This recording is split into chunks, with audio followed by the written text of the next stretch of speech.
The holidays are fast approaching, and walking through them with a bright line eating lifestyle can be a little bit intimidating. It seems really big and overwhelming. It can also be overwhelming to look around and see other bright lifers doing this so well and thinking, am I going to be able to do that?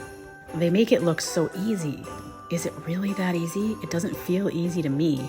Well, I'm here to tell you that it's okay if it doesn't feel easy. It's okay if it feels like work. It's okay if it feels a little bit overwhelming right now.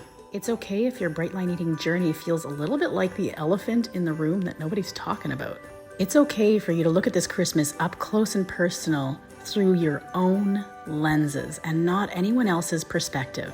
That's just fine. It's okay for you to look around and say, why is there so much food that I can't eat all around? Giving permission and voice to your grief is actually a really important part of the process in order to move on. And eventually you will move on. You'll find new ways to have joy and excitement, new ways to fill that, oh, I really shouldn't, but I'm going to anyway. Like my example right here, where I went and broke into Santa's setup while they were setting it up and did a little dance. We don't need food to have a good time over the holidays, let me tell you that. But I also give you permission to figure that out for yourself. And when you do, life will seem a little more sparkly. And you will discover things you didn't see before because you were too busy looking at the food. And you will have fun that you never had before because you were too busy and wrapped up in the food. Life certainly won't be perfect. There will be stains along the way and mistakes to be made. But when we free ourselves from our food addiction, we free ourselves to new possibilities and new perspectives. We simply start to see things that weren't there before, and we decide to try new things. And the beautiful part is we do those things unapologetically from our most centered self with no shame and regret. After you've had some time to grieve, you'll look around and see it's actually not sugar and flour everywhere. The rest of the world isn't focused on the food either. It was actually just me. The rest of the world is focused on the other beautiful parts of the season, and I can now be focused on those things too. The more I looked around, the more I saw things I never saw before, sparkle I didn't see before, little parts of the holiday season that I could just enjoy. I've realized that by removing the sugar and flour, I was able to bring in more joy.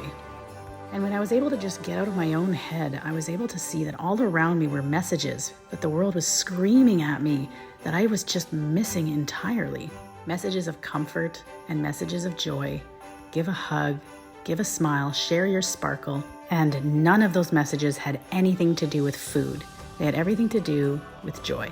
So be present with yourself this holiday season, whatever that looks like. There might be some grief involved in that, and there might also be some new joys and perspective that happens in that moment.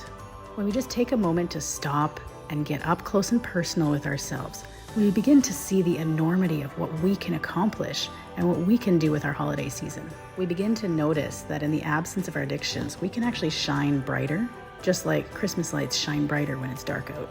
And the darker the night, the brighter they shine. The more I surrender to my food plan, the more peace and joy I have. I'm getting close to 2 years in, and I still have grief that I'm working on, especially around baking with my kids.